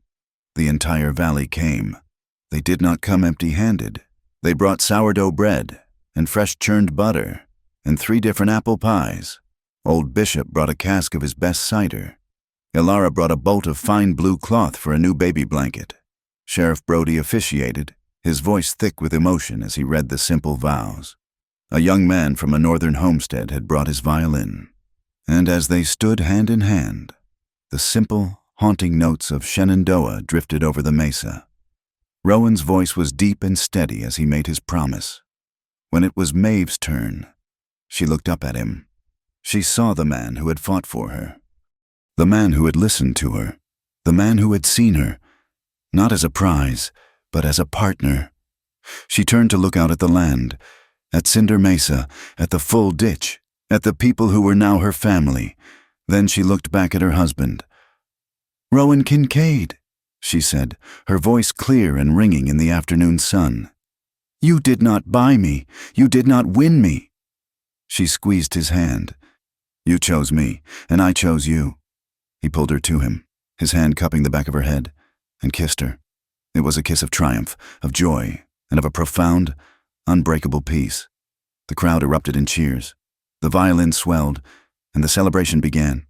They had found their truth, not in ledgers or in law, but in the stubborn, resilient soil.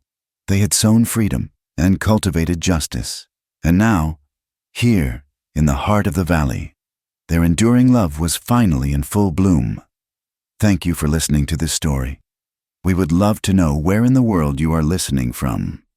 Please let us know in the comments so we can connect, and feel free to share your thoughts on Maeve and Rowan's journey. Remember to subscribe to Wild West Stories 1850 and like this video. You can support us even more by hitting that hype button, so this story can be heard by more people.